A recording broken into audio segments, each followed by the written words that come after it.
And we are back. Welcome to the final fantasy football video before the World Cup. We are going to be doing a World Cup fantasy football. We're not going to do a series around it. I'm just going to put a video out next week showing you my team and inviting all of you guys into the league, and then we'll see how that goes come the end of the World Cup. So keep your eye out for that next week. It's going to be one of the many World Cup, pre-World Cup videos, should I say, that will be coming out on the channel. So keep your eye on that. As for those who do follow this series religiously, I think you all know what is about to happen, and let's just get straight into it, because last weekend was the single worst weekend, arguably, of my entire fantasy football career. We got 25. 25. Pretty much all of the advice I gave last week didn't work out, Rodrigo and Kane being the only exceptions.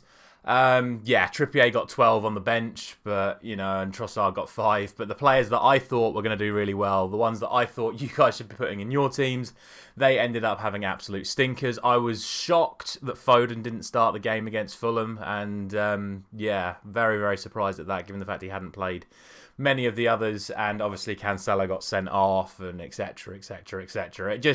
It wasn't to be for the best of team last week, which is bound to happen when I do a series like this. It's always tough to pick fantasy football at the best of times, but going into a game week like last game week, it was always going to be tough to pick a good team, and sadly, I picked almost the worst team possible, ranking myself beyond 10 million. So, yeah.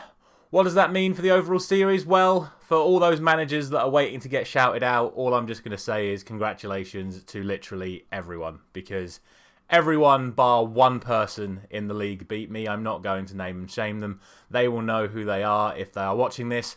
But I will say that the top point scorer was Nick Rusher, and they got 90. So congratulations to them on what was a very good score on a tough week for most fantasy football managers. So a very well done to them.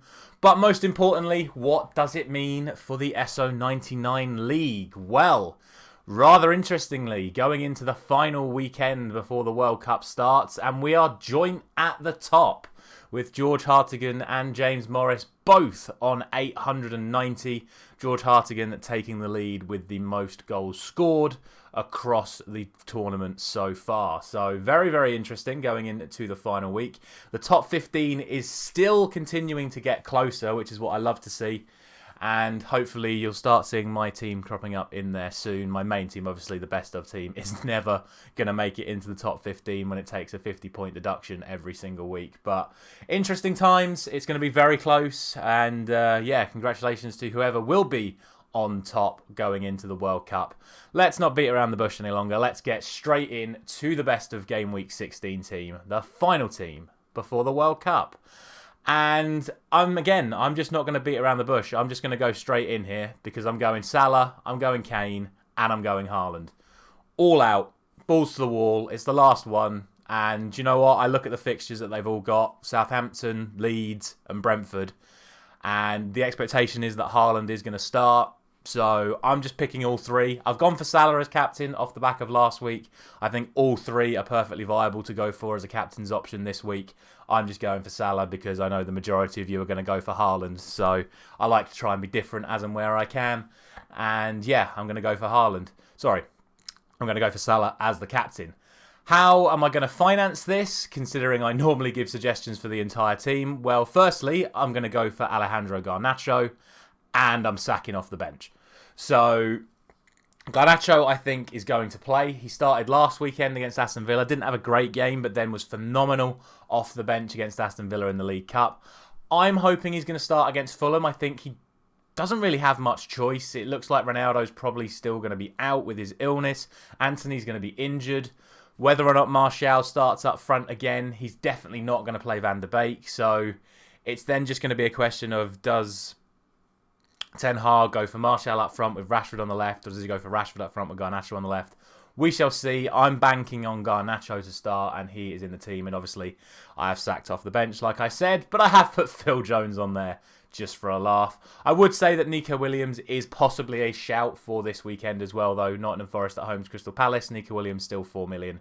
So he could be a potential one to put in this week, but he is just there to create funds for me.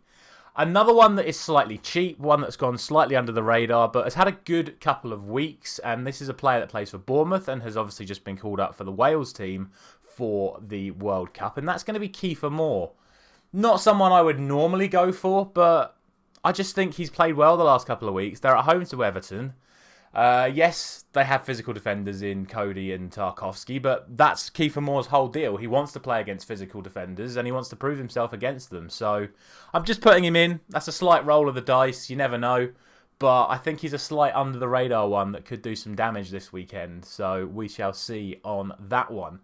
Into the defence, and again, because funds are now tight, because we've gone for the big three up top, I couldn't really go for any expensive Man City midfielders, so I've gone heavy on the Man City defence, and we're going to go for Edison and John Stones.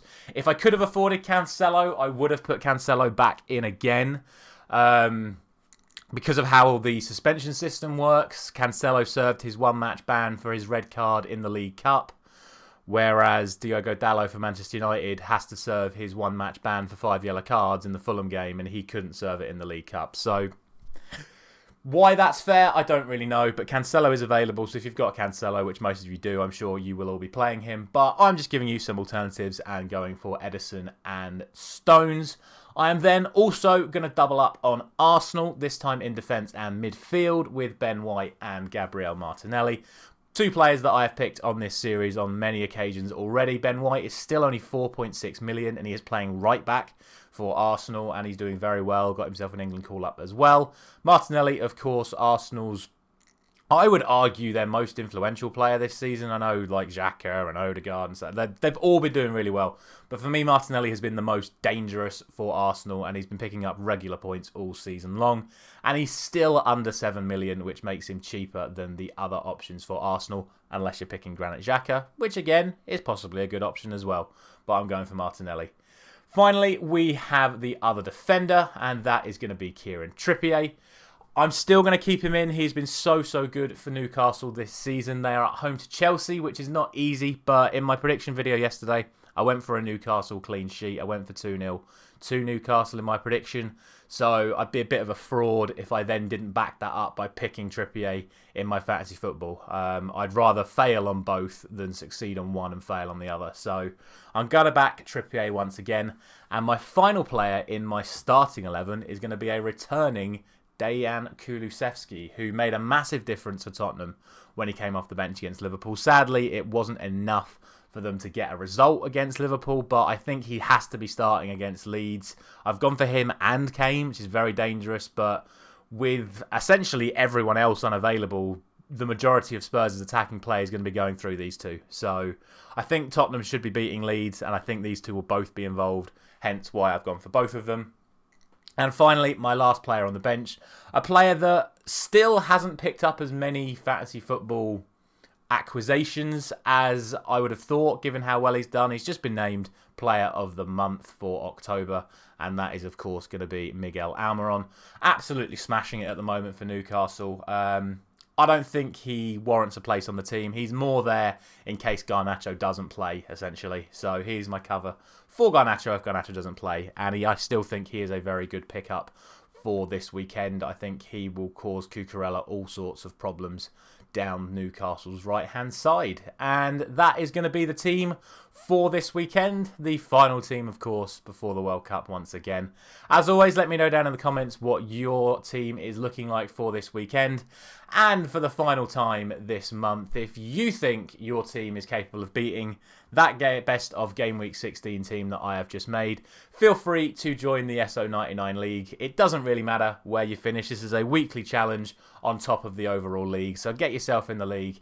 And if you do manage to beat the best of Game Week team, provided it is not a week like last weekend where literally everyone won, you will get a shout out in the next video. Whether or not I do that in my World Cup video next week or if I just wait until the Premier League returns, we will see. I'll make that decision closer to the time. But thank you as always for supporting this series. Don't forget to drop a like on it, subscribe to the channel, and I will be back for the Manchester United reaction to the Fulham game. See you very soon.